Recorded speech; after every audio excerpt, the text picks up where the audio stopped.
James, How goes it? how are you? All pretty good. Just trying to, get some dinner kind of on the table, everybody, and get down here and throw a shirt on that makes it look like I'm You look halfway respectable. halfway, right? Yeah, halfway, That's just half. that's 40% better than I normally look. So I don't believe it. You always look dressed to the T's. I'll take credit for it, but You been traveling? I haven't really been anywhere in a while, actually. I've been in Charlottesville, which has been good, because with the Good. school year starting, I've been able to How's your keep girl? How's your girl doing in England? doing really well. Good.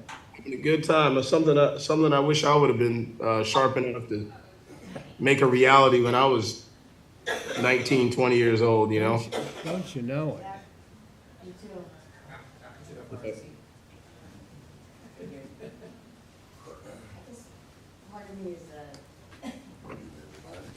Hey Sam, how are Shut you? my camera. I just told Sam that I made her taste it twice a week. I didn't know.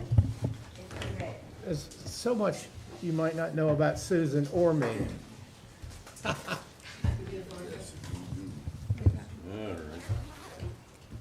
Right, Susan? Yeah, I think so. Wholeheartedly that Israel should defend itself and should go after the Hamas. But the way in which they're doing it has led to an insanely high civilian death toll in Gaza. Innocent Palestinians are dying as a result, and I love that he brought that up in the That doesn't sound like Mr. Fleming. What's up? Reverend Smith. Sam.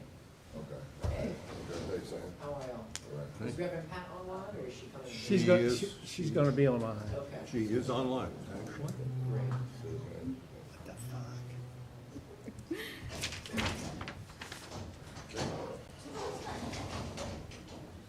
Okay, I didn't get to say him before Sam. George Dillon, nice to meet you. Yeah. Lakeisha Washington, good to meet you. Okay, so, thank you all for coming. It's a little bit after 6:30, so Can you see me, or I'm just waiting until the? yeah, I hear you. There's Pam. Thank you all for coming, Reverend Turner, Charles, James, and everyone who's here, and Pam, of course, our redoubtable independent counsel. So the November meeting of the PCOB is called to order. First item of business is announcements. Are there any? I just want to observe that owing to the election results yesterday, the board will continue to operate. Had it gone the other way, We might have been shut down. yeah, it might have been a very short-lived activity here. So, Do you want me to mention my thing? well, last the time? next item is approving the agenda, and I understand that Mr. Frazier has an amendment he would like to make. Yes, thank you, Mr. Chair. I had some concerns, as several of us did, about leadership going into the new year, and that we had no one chafing at the bit to serve as chair. I felt that critical that for purposes of continuity and stability, that if it were possible for Mr. Mendez to continue. So I reached out to the mayor and I reached out to the city attorney's office. I got a response from the city attorney saying that it was within our powers to authorize an addendum to our bylaws to extend his tenure another year, should the board choose to elect him. And then I spoke with the mayor, who gave that his blessing and assured me that other members of council would likely support that as well, given the circumstances. So next month, we won't act on that tonight as an action item, but next month we will have a formal amendment to offer to that effect and ask the full board to vote on it. And then when January comes for our January meeting, then we will have election of new officers. So we put this additional discussion on at the end of the agenda tonight, basically, would that be? That'd be fine. amenable to- Yep, if there's any discussion, we could do it then. Would you like to move? So move. Fine, second. Ms. Turner? Yes. Mr. Fleming? Yeah. Mr. Watson? You're muted. You figure I'd know how to look, how to use Zoom by now. Yes. And Letitia Washington? Yes. Okay, so we will have an additional item just right at the end, in case there's any additional comments or concerns that are raised. Or questions. Yeah, or questions. Now, ordinarily at this point, we would approve the minutes. I don't think we posted any minutes this month. We did? Okay, well, I didn't get to read them. No. I didn't get to read them, unfortunately. But nonetheless, I can still ask if there are any comments or amendments to the minutes of our last meeting. A motion to accept. So move. Second. Ms. Turner? Mr. Watson? Yes. Mr. Fleming? Yes. Ms. Washington? Yes.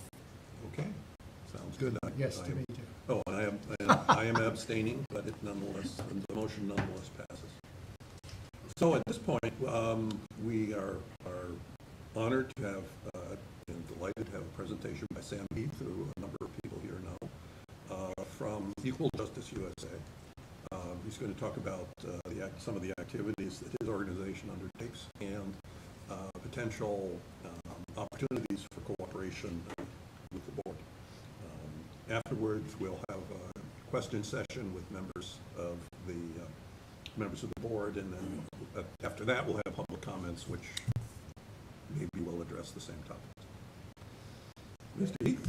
All right, very let me stand up here. Okay.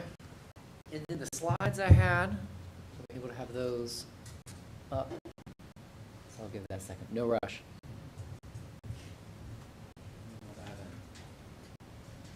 Reverend Pat, hello. Hi. Hello.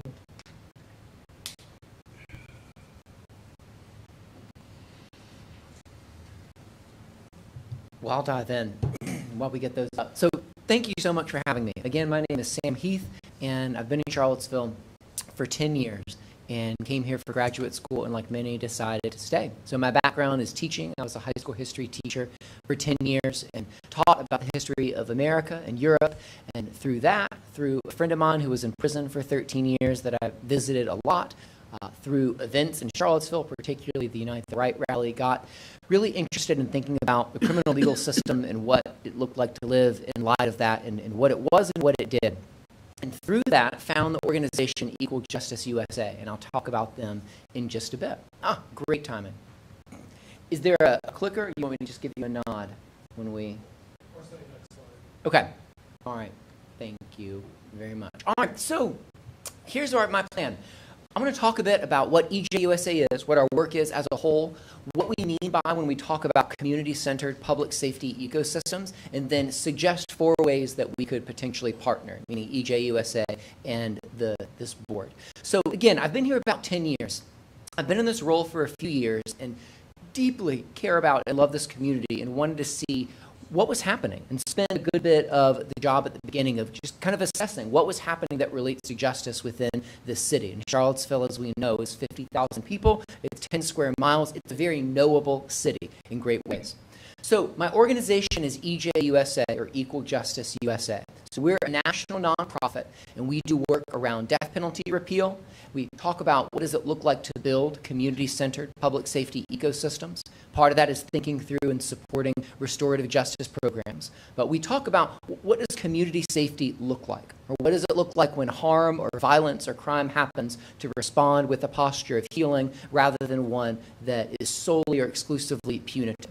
So we're a national group, about 40 people spread out across the country. I'm the only one here in Charlottesville. So some of the work that I do here, we do in lots of different cities, but it's easier here because I live here and I very much and deeply care about this city.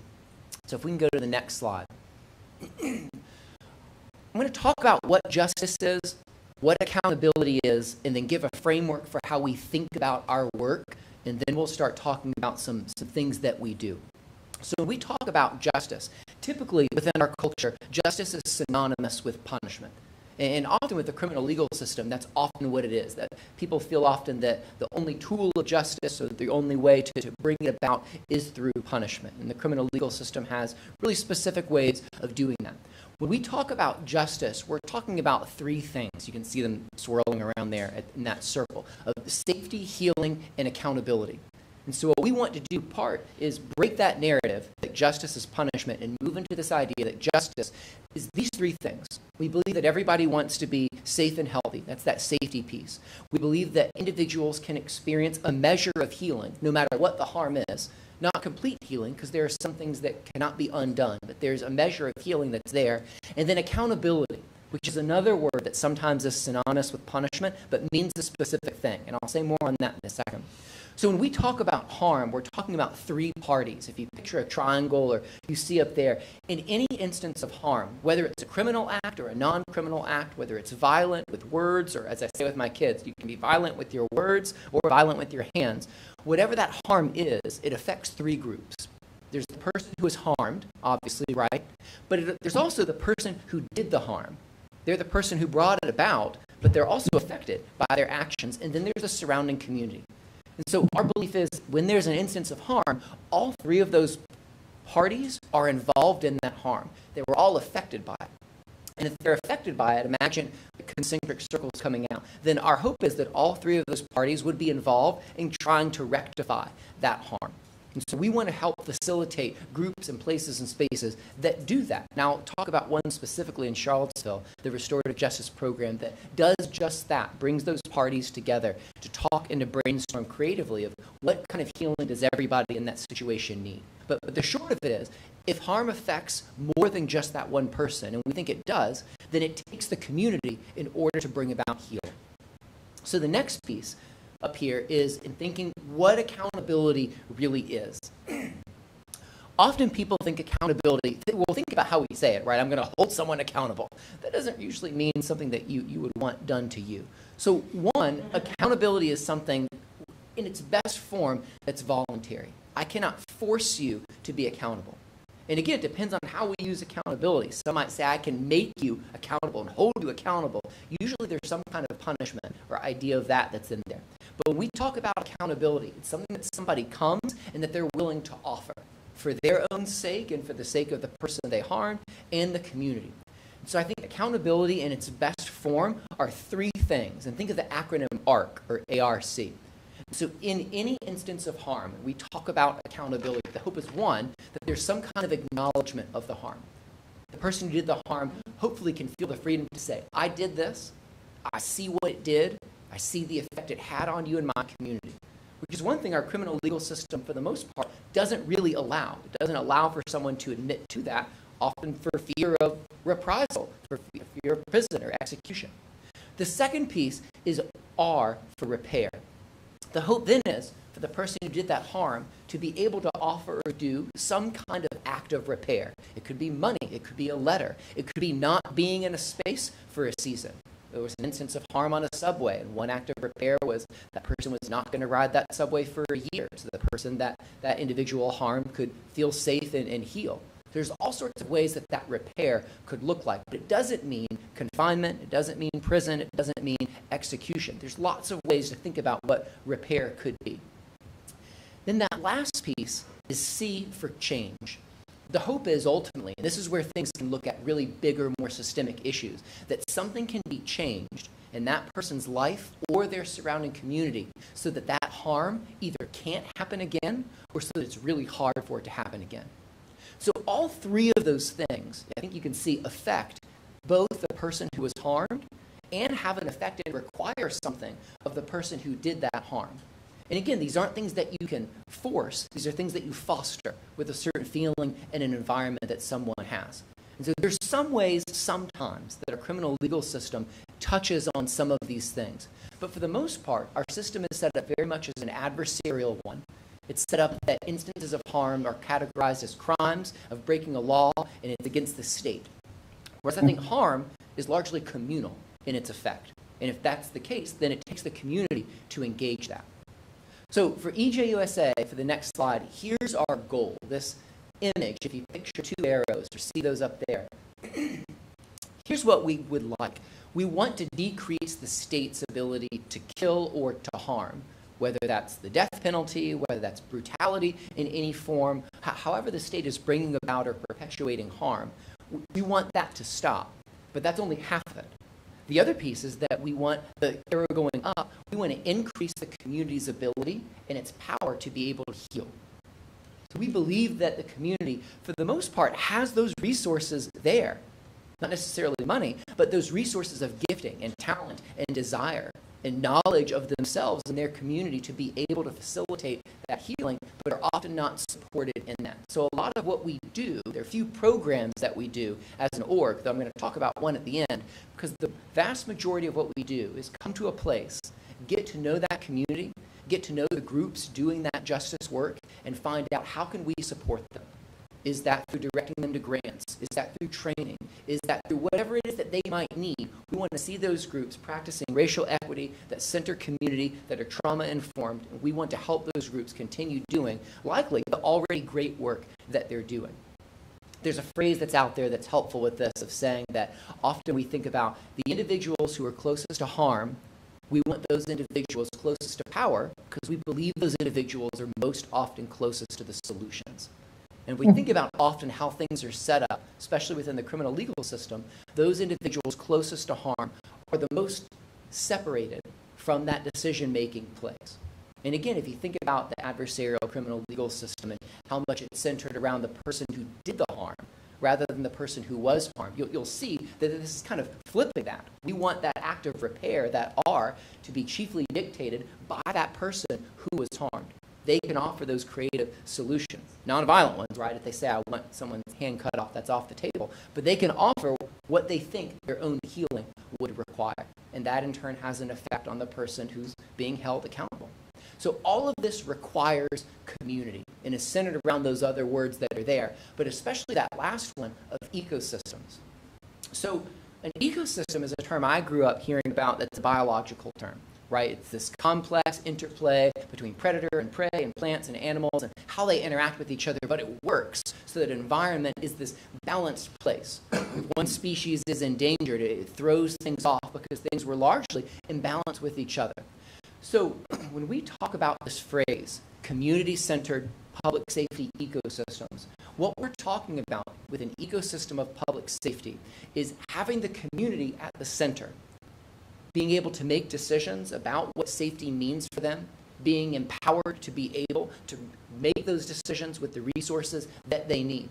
And the word ecosystems fits here, I think, as we think about it, because an ecosystem is complex. It doesn't have to be complicated. I think that's a different thing, but it's complex and that there's a lot to it.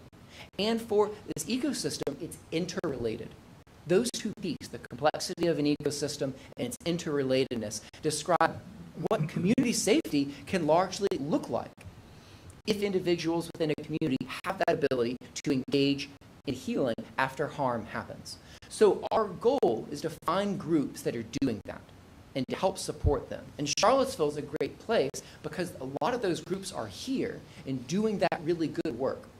So on the next slide, another city that we work deeply in is Newark, New Jersey. And so, right? Yeah, and we have some great overrepresentation here in a good way.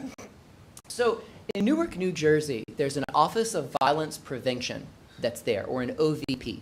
Some states have these. North Carolina just got theirs about a month ago, which is a big deal. And some cities have these as well. And out of that office comes a lot of initiatives that relate to what we're saying about public safety. So if you go to this website, and I can send you the link and point you all to that, it's going to talk about what people are saying is the future of public safety, of what it could look like. And largely what this means is that community groups, whether it's a hospital violence intervention program, a restorative justice group, a violence intervention group like the Newark Community Street Team, all of those groups partnering together, in part funded by the police budget, to be able to work together in this collaborative way to hold safety together as a community, not in a way that's for show, but in a way that actually has power, so they are able to engage with that, rather than what happens when harm happens, it defaulting automatically to individuals who aren't in that community, or rigid rules that aren't able to have the nuance to bring healing once it happens. So some have called Newark our nation's most trauma-informed city. And a lot of that work, and it's not just EJUSA, it's dozens of groups that are there that have partnered together to do a lot of things that are there. So on that next slide, this describes some of what's happening. So we talked about an ecosystem, about what in biology, what an ecosystem is. It's a group that's interconnected, but they're interconnected by relationships. And that's ultimately the goal, to have individuals in relationship with each other so that when harm happens, those relationships are there so that individuals can intervene or prevent or do something to recover from that harm, rather than having that on the end after things. So our work and what we're hoping to see are communities that are empowered to know what safety looks like, and to know that it doesn't always have to require engagement with the criminal legal system, that in a lot of ways has a really narrow ability to respond to things. And my friend who was in prison for 13 years, his name is Doug, and we're still friends. He got out in 2020. One thing that he really taught me was his individual feeling while he was there, feeling like, as an individual who was incarcerated, that there was just a cookie-cutter response, that he was a number, that he wasn't an individual, he wasn't a name. And the more I heard him talk about the dehumanization that is within that, the more I thought, one, I started seeing that in lots of other places and spaces, and how the criminal legal system responds. But then I also started seeing how ending that could be done, which would be centering the humanity of the individual, and thinking about what does healing look like for any of those individuals involved in that harm, those three circles we had earlier. So the next thing is I'm thinking through different ways that we could partner, that the we meaning me here with EJUSA in the city of Charlottesville, and you all with this board, what does it look like to overlap? Where are things that we can connect on? I mean, one, just thematically, I said earlier, and I think this is true of most people, we want and believe communities, especially Charlottesville, can be a place where people are safe and healthy. And what that looks like requires a lot of collaboration. So one, just the step you've taken of asking me to come and hearing about these things is really incredible, that you're willing to consider and really willing to think through these things, and the work that you all have done here. There's a lot. I know this means a lot of things. So 4 ways to partner. Here's the first one. One is, I said there's not a lot of programs that we do as an organization, and that's true, because a lot of what we do is supporting groups that are already existing. But one program that we do is called Trauma to Trust. We've done that in Newark, New Jersey, with hundreds of officers and community members. We've done that in Baton Rouge, Louisiana. We're looking at some other cities. But essentially what it is it's a multi-session training program. Usually it's 2 Saturdays over 8 hours, where you have a group of officers from the police department, you have a group of community members who come into a room like this and go through a process that's facilitated to, one, see each other's mutual trauma, to see the trauma that it is to be a community that engages police or is over police or suffers under all sorts of things, of poverty or racism, but then for that community to also see the trauma that police endure, whether that comes from that community, whether that comes from culture, so that they can see those mutual burdens and think through what does it look like to partner together better or to partner together in a different way. And so what this does is it focuses on 4 key ideas to talk about and to acknowledge different things as the community and police think about their relationship. The role of race and the role of racial equity or inequity within our country, the role of trauma and what that is and how trauma is often at the core of all sorts of places and spaces. Violence, thinking about what it is and how there are a lot of things that are violent that aren't criminalized, and maybe vice versa as well, which is why we use the word violence or harm a lot more than crime, because it captures a lot more things. And then thinking through what does social and economic inequity look like? What role does that play and how a community can function? And so we think that if those two groups understand each other and engage each other better, then that is going to cut down on a lot of things, both in a preventative way and working to heal some of the wounds that are there. So one, I present that to you as something that we do, that EJFSA has done in other cities and could consider if we're interested, or at least talk through some of our individuals who do that program just to hear what that is, or if there's any pieces or parts of it that might apply here. The second thing is a new group that formed a couple months ago. So I and Susan here and some others came together to think about, well, I had with Susan a conversation, and it was the third time I said this conversation. And I said, you know, Charlottesville is a great place. There's so many groups doing incredible things, but they're often not talking to each other. There are a lot of justice-related groups doing incredible work, and if they had a space to engage each other, I think that a lot of those silos could break down. So out of that came a group that we've called the Charlottesville Area Justice Coalition. And what that group does is convenes twice a month to think through and to give a space for any justice-related group. And we define that really broadly of individuals that are engaging justice, because that touches a lot of different things. And so in those 2 meetings a month, we offer space for people to share what's happening within advocacy, what are groups doing, what is it that they need. And that could be groups, it has been, groups that have been all over the city doing all sorts of work. The two cornerstones, there's only one cornerstone, but if there were two, it would be awareness and advocacy. One, we think that if individuals know what's going on, then they're able to advocate much better. And we've seen incredible connections happen within this group. So if you're interested in that, also let me know. You are welcome. They're open meetings. It's not a membership. Anybody can come to one. People can come to all of them. We have times when people can present and share different things. There's a lot that's been happening there. The next piece is thinking about this. I don't know if the PCOB has done this or considered this, but one thought is, what would it look like to hold or to host some public community listening sessions? Maybe not in this context as part of this meeting, but convening a space and centering those listening sessions around 3 really key questions. I think if you ask these 3 questions of members of the community, you would learn so many things. And I know individually, sometimes we hear these things and ask these, but gathering individuals and that knowledge of a community within a room and having those 3 questions drive it reveals a lot. So one, what does safety mean to you? It's something that I ask people all over the country, and there are all sorts of answers, but often you drill down to a few really specific things that people share. 2, what does your community need? It's an intentionally broad question. That doesn't mean that you all can provide those things, but knowing those needs is the start. And then 3rd, what has been your experience of policing? How has that felt? And to share those experiences. And I think those 3 questions could catalog a lot of information and stories and names of people who could be allies in your work. And then the last thing, on the last slide, is to think about this group I mentioned earlier. CVCJ, or Central Virginia Community Justice, is our city's restorative justice diversion program. Right now, for the most part, CVCJ receives prosecutor-diverted cases, largely from Jim Hingley and Joe Platania, who helped begin this program out of the Center for Justice and Peace Building at EMU. But we're also moving toward, I'm saying we because I've loved and supported this group for the past couple years, but we're also working towards receiving community-referred cases as well. It is an incredible group, led by 2 co-directors, Aaron and Ashley, who are eager to meet you all and to talk about what does partnership look like. They have incredible knowledge about restorative justice, what restorative practices are, and some really practical ways this is happening within our city. So, thank you for hearing all of these things. Thank you for the work that you do. I know it is weighty, and I know that it is layered, and I'm also happy to take any questions.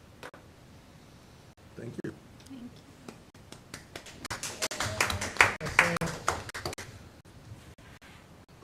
Thank If I could just start off very quickly, seems to me that trauma is something you need to start to Chief Patches, Trauma to trust. Trauma to trust. That's all right. I knew what you meant. Have you made any approaches yet? Certainly. Yeah, I've mentioned it to my colleagues about what this could look like, and I think they would be really interested in talking with you all of, at minimum, just having a conversation of, is that possible? Is this a space where that would be helpful? But absolutely. I'm actually interested in like learning a little bit more about the trauma to trust, because I think like historically there's a lot of hurt in Charlottesville, especially in predominantly Black neighborhoods. And so when you invite those neighborhoods to a space with police officers who might be the trigger of that trauma, I really wonder how successful you are at getting them to cross that bridge where they can gain trust and move forward. Yeah, it takes time and it takes a willingness. And I've also sat in on Trauma to Trust up in Newark, and it touches on and makes space for a lot of emotions on both sides. A lot of anger, a lot of hurt, a lot of curiosity, all of those things. But I think the key thing is letting people know all of those emotions are welcome in this space. The hope is to have that as a space that is safe and to not, again, like I tell my kids, I don't want you to just get over this emotion. I want to help you work through that. I don't want to ignore it. I don't want to sideline it. I want to acknowledge that and see what does it look like to move into that and to still partner. And it's a program that has done that in really deep ways. It's also a program that's really nuanced for the city that it's in. So what we've done in Baton Rouge with Trauma to Trust looks really different within Newark, because there are really different needs and really different histories within those two different cities. So it also takes into account what has the community experienced in the past few years and much further beyond that. Yeah, I think when you and I and Inez and Jeff were talking about this, you stressed the importance of preparation for this kind of a program, which, you know, obviously Yeah, it's key. key. And it is important to know, although every jurisdiction is differently, it's a voluntary thing, so you're not just training random people in and random officers. They agree to participate in this program. There's an equal number on both sides, and they are all expected to return during the second session. It's the same group of people. So it's not just a random group of people. It's a course of teaching. They know what they're getting into, and they agree to actually engage in this. And then from those sessions, is there someone that's licensed or trained to actually do the mediation, or is it just someone that's part of EJUSA that's like on staff and they're facilitating that space? Yeah, often it's both. So we have staff that the director for the program lives near Newark, which has been convenient anyway. But that individual often goes to those sessions and just is available and helpful. But often the facilitation is from someone who's been trained within that community, which is huge for exactly what you're bringing up of knowing that community and knowing those needs. Yeah. How does someone get trained? How does that process work? So they let us know, or we identify a city where it might want to go, and then they go through with our staff and go through that material, go through thinking through what that would look like, and again, work to really particularize it to the needs of that community. Sam, Hey. hi. I have a question about the 3 stages. Accountability, repair, and change. Can you name one setting in which change occurred?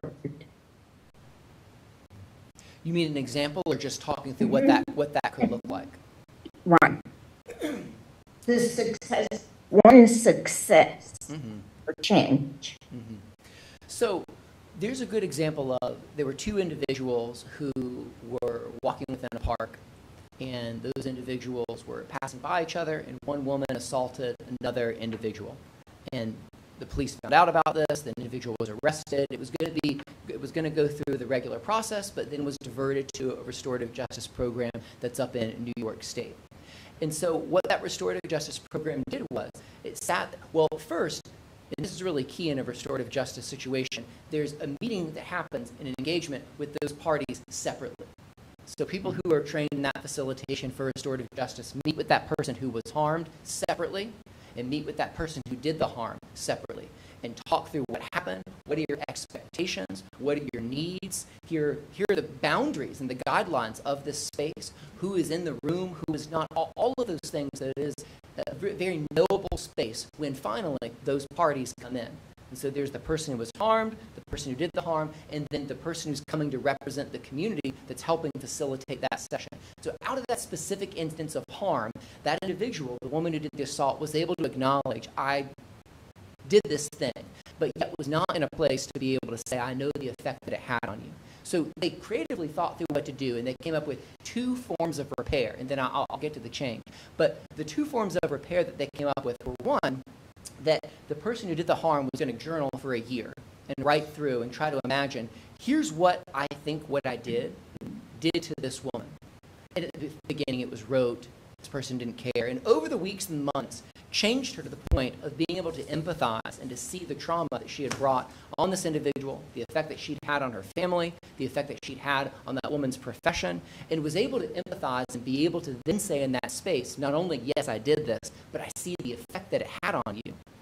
The other thing that they creatively thought through was they met in that park a number of months later, and those 2 individuals decided to engage each other again, to meet at the park at an agreed upon time in that spot that was the place of assault, and to shake hands silently and then to part ways as a hope of redeeming that space so that it was now this space of welcome where these individuals engaged each other in a safe and welcoming way and then parted ways. There were other things, but those were 2 of the more creative ways that the individual thought about it. And so the change piece happens as we think through and dig into, like in that instance, what factors led that individual to do that assault? Was it this felt or real inequity? Was there racism that related to this? Was there poverty that related to this? What conditions played a role? Which doesn't ignore someone's individual responsibility, but looks holistically at what it was. And so that's when some of the really deep work can come about of what did the community look like around that woman? What was it that she really needed? Because every instance of harm ultimately is based in some real or felt unmet need. And so that change in that conversation where that example got the deepest was talking to that woman to say, what is it that you feel you really need? What would it feel like and look like for you to be safe and healthy in the way that you've now helped this person that you were harmed to do? So that's one example, just of going through all 3 pieces of that process. A long answer, but I wanted to give detail of just how creative this can look. Is there a limitation on how far EJUSA will step in? I'm thinking of communities where there are people with mental illnesses, especially like households where, a mother might be housing her adult son with schizophrenia or bipolar, and they have a manic episode. Like, at what point do the community back away, or do the community back away? Are there resources that we're not aware of that community could be receiving for those mental health crises? Yeah. I think the beauty of some of what we're saying is the hope is for a community or a household to be able to think through what would we need if we experienced a crisis or harm, and then to start to ask, are those things already here? Are those things available? Is that mental health assistance available that's there, or is that something that we need to seek out or to make ahead of time for that? So a lot of the work that we do is wanting to have communities think through, what does this look like, and can we identify some of the groups that are already there? And if they're not, then let's begin those. And if we're talking about something specific like restorative justice, often it begins with, is there a restorative justice program that's there? And if not, then we would want to help start that. We're not ourselves doing that restorative justice because we want to support those groups doing it or help those groups come about. So something like that is, what would be the resources, if they're not there already, that would be needed, and what can we do to help build that framework so that when that crisis moment happens, because it will in different ways for all of us, we're ready for that. So we know that first phone call of what we're going to make is just somebody who's able to lend that assistance that we need. And I think communities, for the most part, already have those resources, meaning that expertise and that desire for that ability to heal It's a matter of funding and supporting it and letting the community know where those people are, those helpers. Just a comment, Sam, you may know this, Keisha may know this, but both Mr. Platania in the city and Mr. Hensley in the county have made a commitment not to criminalize mental illness and to try to process it through the mental health docket, Yeah. through the courts. You're Yep. familiar with that?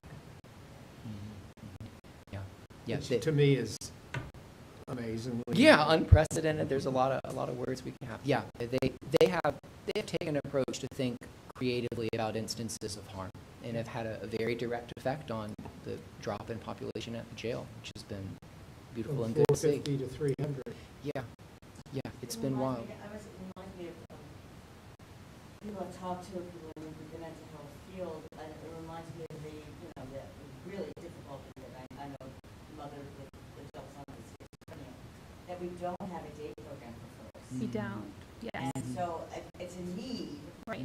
and I know that people want it, but I think until we can get more people to acknowledge the need, then maybe that will come up. Because there's so many things about that we Yeah. don't have. Yeah. That's an example. I see that as an issue, and I think especially when you look at the history of some neighborhoods, there are a lot of Black neighborhoods that it was like taboo to talk about mental illness, and so for years, families have not gotten the help they needed for their loved ones. So they are not coming forward to really show the need for day services, and then the community service board we do have is stretched very thin with the help they can provide. So sometimes officers are stepping in those mental health crises to try to de-escalate, and sometimes that creates trauma for the person that is experiencing a manic episode. Yep. I thought Regis said that a date that these people went to that done the programs and work with them with some mental issues, and make sure they get the medication if they need medication or something. So I guess they would stop that. COVID happened, and then things got shut down. Yeah. It's grossly underfunded. Yeah. Our mental health services, Mr. Dillard, it's just not adequate in my view. It has the structure, right? And Yeah. and it's got the resources so far as of knowledge, but yeah, not maybe the institutional or the financial That support. really worked. Yeah. A few years ago, it did a lot of people getting a lot of help. And you have a lot of officers that they didn't have to deal with this as much on the street, because once they had them in custody, they could take them to these folks and sit there with them and talk to them and they get the help that they needed. Probably have to be proactive and get more training to get more people in mental health field as well. Yeah. Because, it has to come somewhere. And peer support stuff, then they need ways to have people in the community be trained as well. Yeah. Well, the other thing I was listening to you saying that getting these communities together, the neighborhoods and police officers get together and talk. I think it's going to take a little work, especially here. They used to do a lot of police communication to the neighborhood. I remember when I was stepped back a little bit, when I was in law enforcement, that's the biggest thing, talking to these folks. Yeah. Working these communities, but then all of us with the transition to different chiefs and zip more, they just don't, you don't see it anymore. You don't see it on the street, you don't see them walking in the neighborhoods. I think they get out, get their bricks, and start talking to people, get inside, earn that respect. Long before you decide, say, hey, let's put these people in a room together, and I think you can have more of a big wow than somebody sitting there talking and saying, well, let's just get together, let's talk. Somebody is going to get taken. But if these guys get out and start doing this community policing, and when I worked as a law enforcement officer on the street in uniform, that was my biggest thing. That's why I got all my respect from these people see them, they show me every day, they know what shift I work the same sector, and guess what? If I needed anything, I guarantee you these folks have my back by if somebody try to hurt me. But you gotta earn that trust. You gotta earn that trust. And they don't have it. Yeah. And it can look in a variety of ways of how to get there. It does not have to be trauma to trust, but there's a lot of ways to build that. But I think both of you, Ms. Washington, are saying it takes time and it takes the ability to acknowledge some really hard things. And that's why I hate to keep harping on the change. As far as offending again, did this individual walk away, change, and not offend again? And did the individual who was victimized, did she recover? I mean, it's hard to say whether someone recovers from trauma, even though she did or he go back to the park again. Was there some power restored to her or him? Yeah. Yeah. I mean, the good thing is the evidence with, if we're talking about restorative justice, it is incredible and clear of the evidence that shows, one, individuals who go through a restorative process in that, on both sides of the harm, feeling that this has been a much more positive process. Studies also show that when individuals are offered an option other than the typical path of the criminal legal system, that that's the option that they choose when there's a creative one that is there. And if we're talking specifically with something like trauma to trust and the work of the Office of Violence Prevention in Newark, New Jersey, there's a lot of ways to catalog what it can look like. Police complaints have been brought down, instances of police brutality have gone down, the murder rate there has gone down, and there's a lot of debate about how some of those things are measured in crime statistics, but those numbers show that there's been an impact of what it looks like when a community is given power and to engage itself.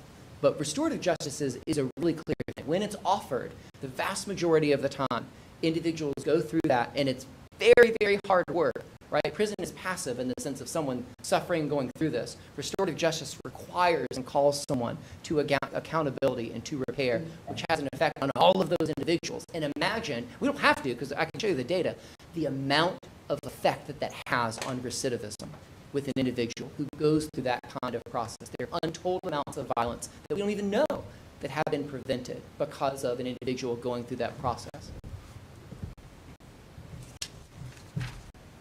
Well, thank you, Sam. Thanks, We Sam. really Thank you appreciate all. you coming. Thank you very much.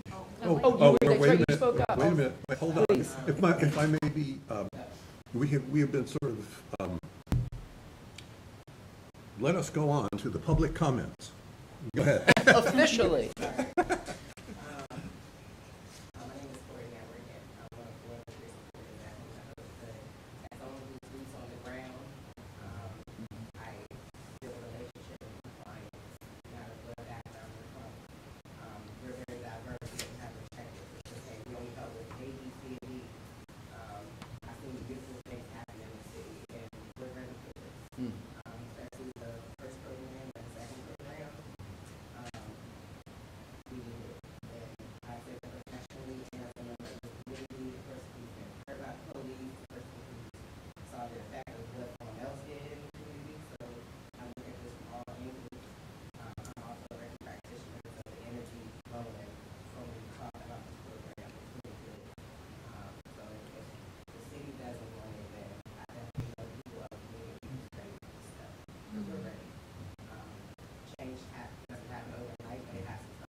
Mm-hmm.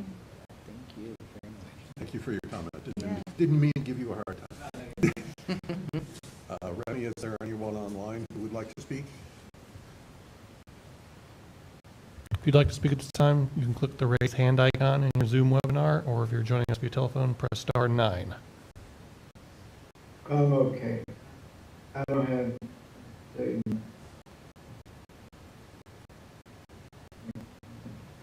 No one from the public has their hands raised at this time.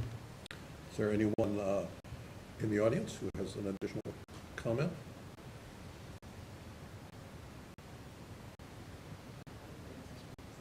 I'd love to talk with you. Okay.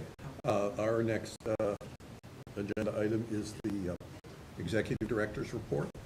Ms. Gonzalez? Are we making a motion to, Oh, well, there are no more, excuse me, continue. I was asking, are we making a motion to close this public comment? This We first? usually do it when no one was on the line and no one said anything. Okay. It's okay? All right, Ms. Gonzalez?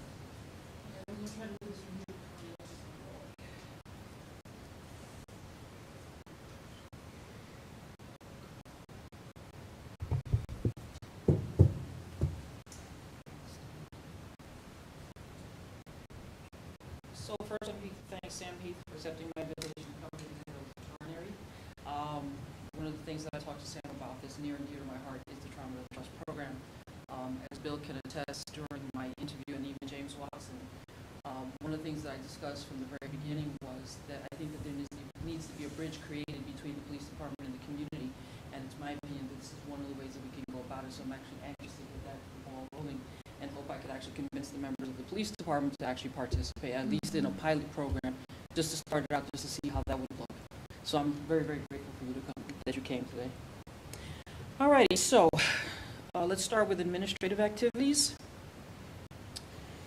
I attended several of the CPD operational meetings concerning the issues surrounding the unhoused at Market Street Park, which I think, to the chief's credit, he handled very well at the last minute, despite having to make some, take an improvised approach. I thought he handled that actually very well. So kudos to them for that. I also wanted, before I forget, to bring to everybody's attention, I'm not sure if everyone has seen in the news about the incident that occurred with the police officer got injured and he's now in the hospital. Just wanted you guys to know that there is a link to a website that's accepting donations that goes towards the paying the officer's bills. So if you're interested in that, I can forward that link to you. All right, let's see. I also participated with the city manager's task force for the unhoused. We have met on a number of occasions under the leadership of Deputy City Manager Ashley Reynolds Marshall. And in brief, the goal is to bring together a diverse group of individuals and resources to kind of come up with ideas on how to deal with the homelessness issue in the city of Charlottesville. I also have been collaborating with Tony Rice of Civilco, who is the owner of the case management system that we are currently using, Outreach by Civil, and a couple of members of Oversight organizations, one out of Long Beach, California, and I think the other gentleman's out of Philadelphia. So the goal is for us to create a toolkit for outreach investigators, oversight investigators, I'm sorry, that might be able to be used across the country. So that is the goal. So that we can establish something that everybody can access, so that we're all on the same page. Essentially, that's the goal. I participated in a number of workshops on Microsoft Teams sponsored by our IT team. I met with the city attorney and his staff to discuss the creation of a draft standard operating procedure that would specify how the Charlottesville Police Department shares information with the PCOB necessary to effectively perform our duties in compliance with the city ordinance regarding police oversight. And it's my understanding that this SOP is meant to replace the agreement that was actually created previously during the city attorney Lisa Robertson's administration and whoever the chief was at the time. Apparently someone must have dug that out of the archives, but the goal is that this SOP is going to replace that SOP that apparently not a whole lot of people knew even existed. As far as public outreach, let's see.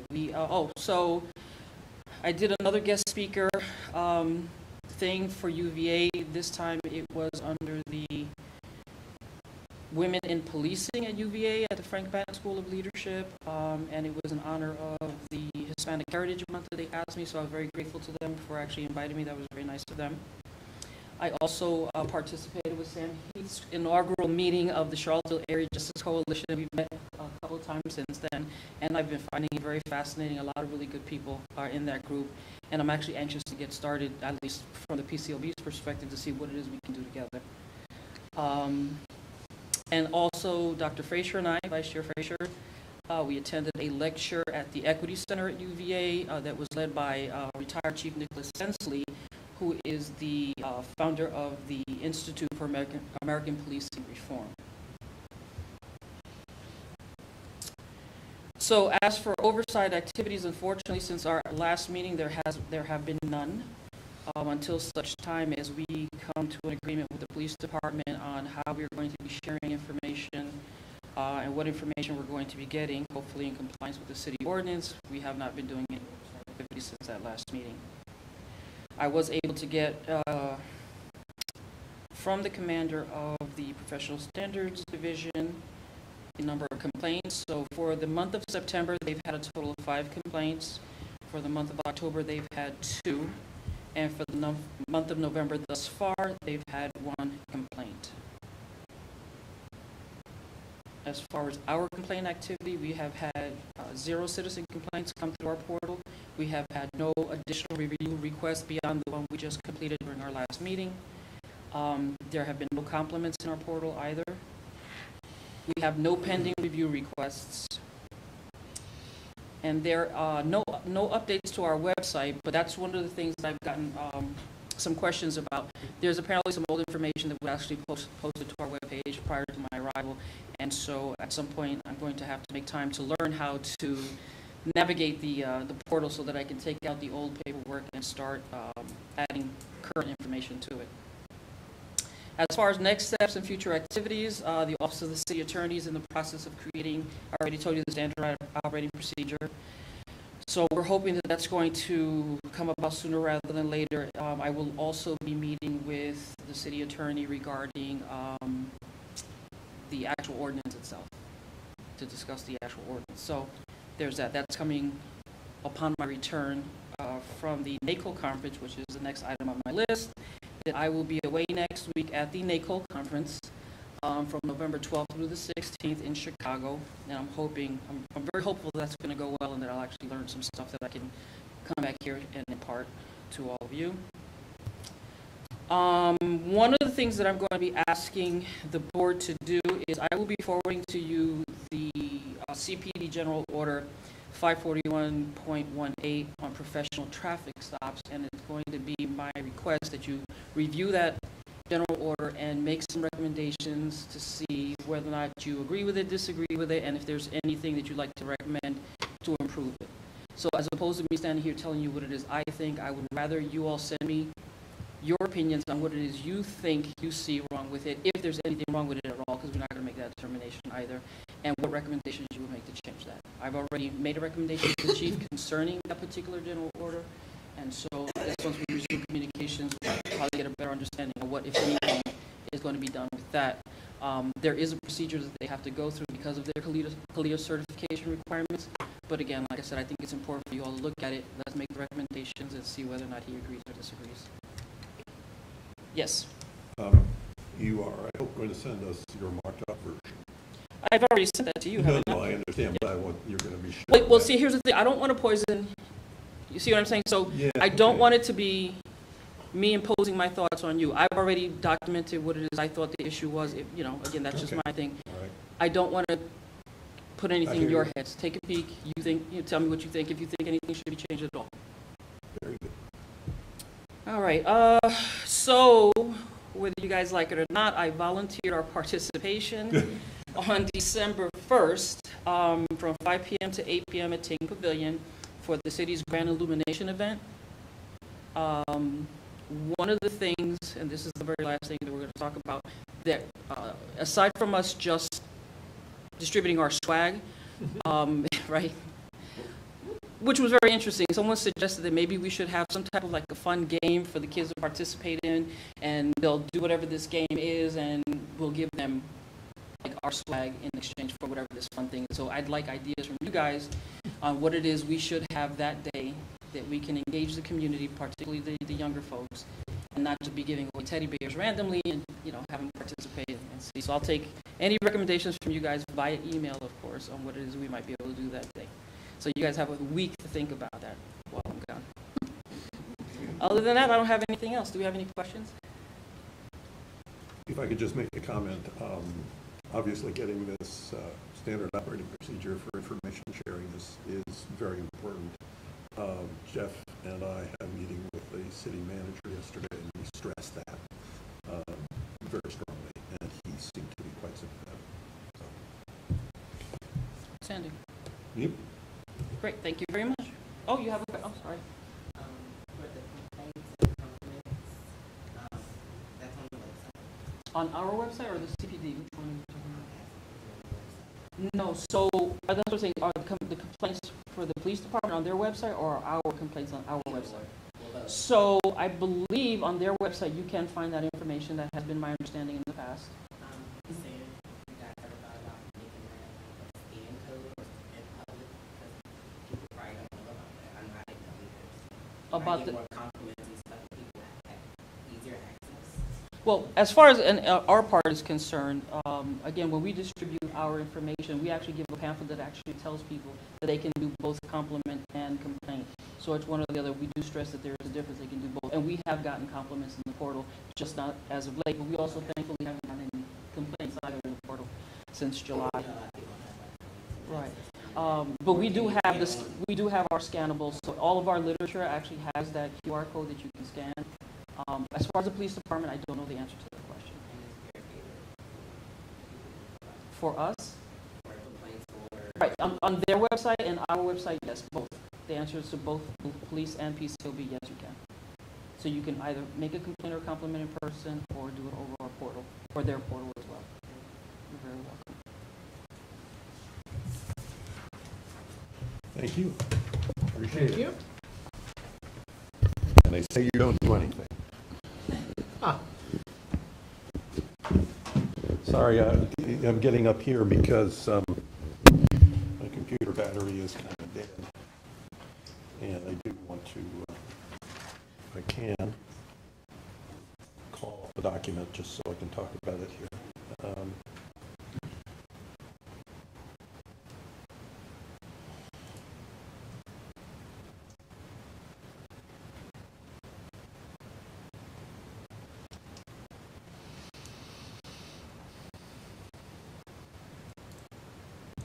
Okay, the first thing that I wanted to talk about was, you remember last week,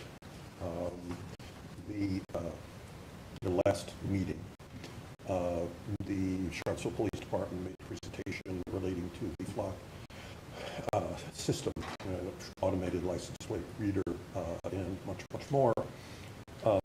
And at my request, the chief forwarded to me the proposal for procedures to be used in implementing the system. I sent back my comments, and I wanted just to go through them very quickly with you. I've sent you a copy that's posted with our information on the agenda site as well. Basically, my concerns are that everyone, or at least the system, is being characterized as a license plate reader. It is, in fact, a sophisticated artificial intelligence-based system that can be searched for not only license plates, but for vehicle characteristics. And that has been concerning to a number of folks, and I think my concern is that issue is not currently addressed in the operating and in the proposed procedures. Additionally, the proposed procedures don't specify any form of training for the officers who will be using the flock system, which I also find very disturbing. And there is no suggestion as to how often an audit of the system should occur, or what elements should actually be audited. And I've presented to the CPD a couple of examples of procedures from other jurisdictions where they establish what they call audit logs, which can be used to track all of the activity from license plate readers and presumably from flock as well. And finally, they don't specify who actually does the audits because Inez is not going to do them, and who, to whom the audits are reported. You know, what is the chain through which they move up to the highest authorities.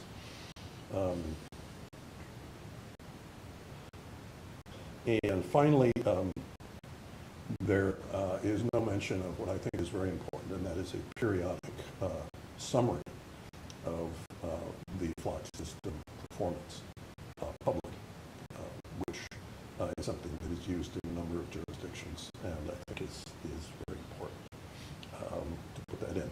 So I've sent these comments to the individuals who are developing the procedures. Haven't heard anything back yet. Hopefully some of these will be incorporated. I also haven't asked the board to take a position on the flock system, and I have hesitated to do that because I really don't understand the balance between the benefits and the potential dangers. But you know, we can revisit that if we feel that's an issue. Any questions, comments? If you haven't read my comments, I urge you to do so.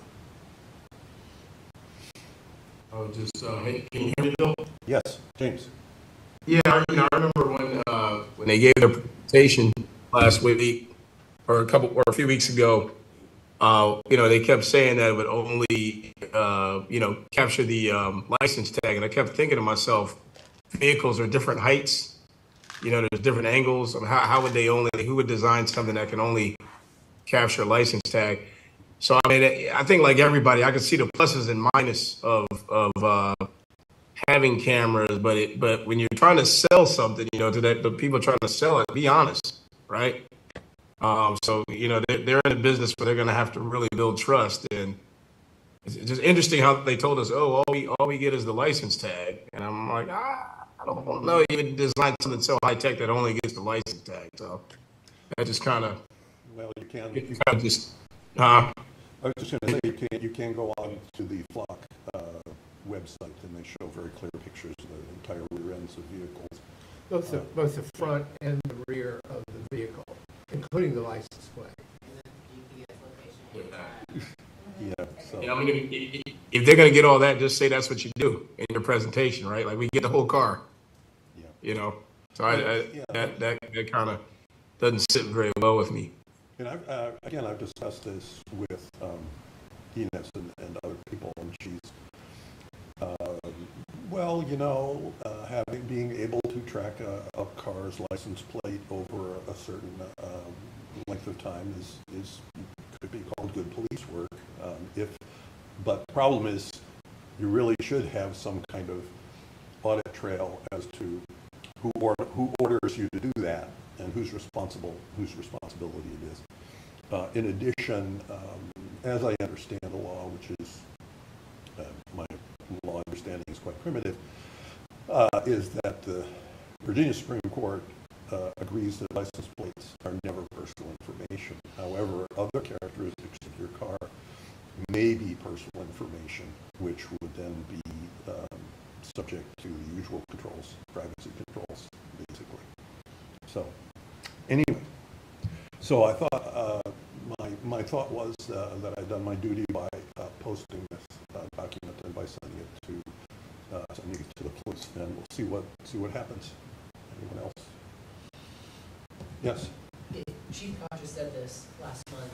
If you already know it, forgive me, but I was talking. It was just today with Lieutenant Lewis at CPD and asking about a timeline for some of this. And from what it sounded like, that it doesn't require city council approval, but they're going to go before the city council in December. That sounds like it's the last opportunity for the public to be able to comment on this before their hopeful implementation of it in January or February. So it sounds like the window is closing really, really quickly. And I think that's true. I do not understand,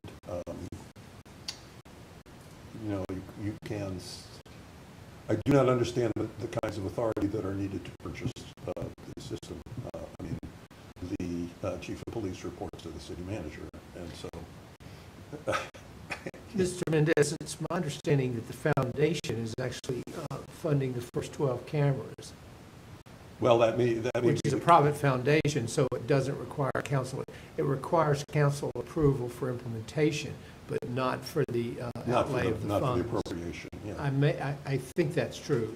I think one of the main concerns that we have, or people have, is that it's a private company, and we don't have any, there's no way, especially there's no laws about it, there's no way to have control over the data.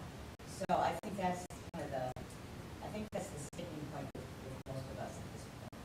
Yeah, I mean, the idea is that the data from this system, is stored in the camera for a little while, and then it goes to the cloud owned by that company. And so, as you say, we immediately get thrown into a national database. And the terms of the contract will say that information will not be sold or disseminated, which I sure hope is true. Mr. Chair, is it also not the case that it's the same company that created Axon, the current information system within the department? Yes. Yeah, that's another story. So there's some overlap, which might raise some other red flags. Or there might be synergy, who knows? Yes. It's not an issue that I've Yeah, I don't looked at. know enough to say detail, that so. within the assurance, So. but I just thought it's worth noting. Okay. Any other questions, comments? Okay, the other thing that has been going on, I don't think Inez mentioned it, was that the city manager has cracked the whip, and he has required that all city departments draft a work plan for the remainder of the fiscal year, which contains, what are their major duties, commitments, what are the strategic outcomes they're trying to get, what are the activities that they're going to undertake, and ultimately staffing, completion dates, resource allocation, and so on. And I think that's a really, really great thing. It's a good opportunity for us on the board to outline our objectives and our goals. And so the other document that I circulated and posted was a very rough draft of a fiscal year 2024 PCOB work plan. And the only thing that's in the work plan right now is a list of sort of basically action items. We're not, haven't set out any schedules or resources, but it'll be interesting because if we choose goals that require, resource levels beyond our current allocation, this will provide a good documentation and a sound basis for when we make our budgetary requests. So I have just put together a list of action items. I don't know if you have seen them. Public outreach events, outreach to social justice organizations, brochures, leaflets, collateral, otherwise known as swag, and upgrading our webpage and portal. The issues that we need to address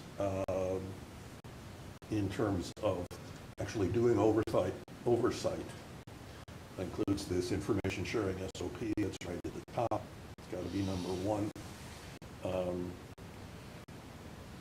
We may need to submit some clarifying amendments to our ordinance and operating procedures.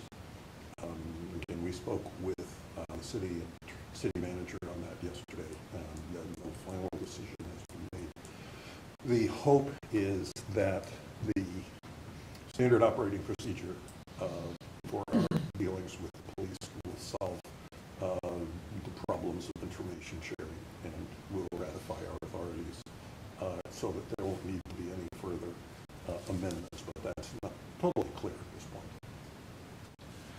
point. Also, we will shortly have a job offer out for a management analyst. Right? And so that's another item on our agenda. Poor Inez is knocking around that office all by herself all day. And now she'll have someone to help her with all of the things and to actually implement the oversight authority while she's been sort of treading water for the last months, drinking from the fire hose, whatever metaphor you wish to use. I suggest that very shortly we come up with a very short document to codify our meeting procedures, which, because we've been playing it kind of fast and loose, for example, we have public comments periods, and we also answer questions during, outside of the public comments periods, which is something that people generally don't like us to do,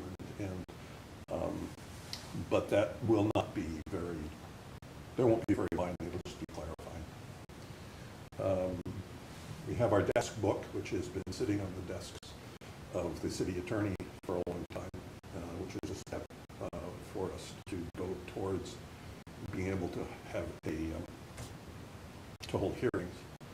And then we also are required to put together an investigation manual, which Inez has begun an outline of, which I am sure will be useful both to us and to the internal affairs or the professional standards department. Those are kind of the big things. Our required activities, there's just a couple of them. Board member training, I think probably early next year we'll want to set up another half day or perhaps even full day training session to deal with specific issues. Given that we've all had another year's experience, and given that by then we will have presumably renewed powers to actually do investigations and hold hearings. And finally, our annual report, which is tailor-made for our management analyst. So my objective to tonight is again simply to solicit additional items, anything you see that is missing, anything you would like to change, anything you think we don't need to do. If there are, are there any questions, comments, and you could certainly respond by email, and I would really appreciate it.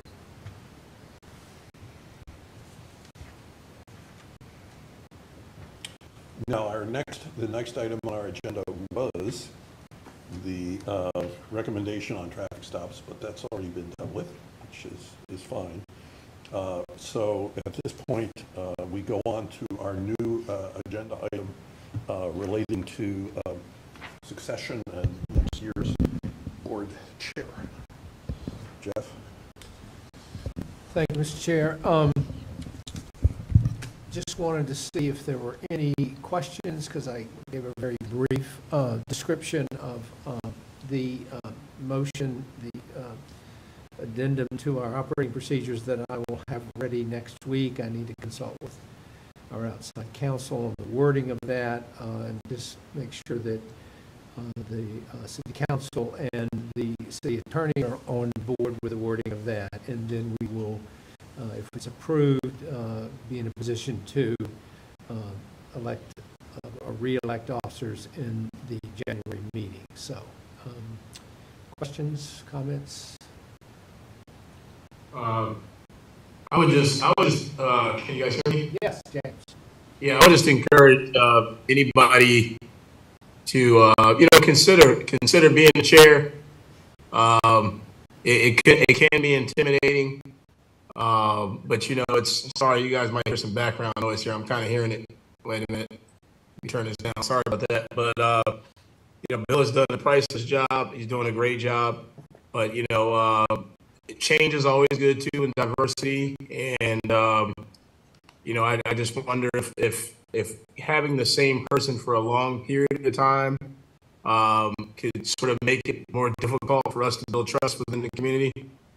But all at the same time, somebody's got to be not only willing to do it, but have the time, because it is I'm sure Bill is putting in about 40 hours a week, a lot of weeks. And, not everybody has that availability. But if anybody is kind of thinking about it, I say go for it, and we'll all support you. Everybody here is qualified and capable. And I can't put my hat in the ring right now because I definitely have too many things going on at the moment. But, don't shy away, because we're all here to support whoever is the chair. This is a really, really awesome board. I say it all the time. This board's been through a whole lot of ups and downs, but I think it's the most and there's a lot of things that I know I'm absent a lot, but it's definitely the most fine-tuned.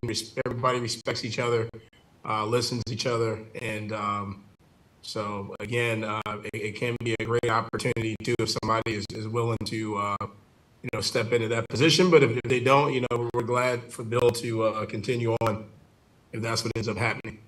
Over. Yeah, I don't want to say too much because it's my future. I'm affecting the outcome of the election. I don't want to do that. I first just want to say that James has really paid his dues. He's been deputy, he's been vice chair and chair at a time when he's had two small kids and a growing career. The other thing I want to point out is we also need a vice chair. And the vice chair, if God willing, I get to stay on for another year, the vice chair would be a learning position, a position that would be mentored. The idea of moving toward a succession as I get older and more senile. I'm good for 1 year, but not much more than that. So consider also whether what you would think about being vice chair as well. And James, just so you know, there's also some discussion going on about establishing a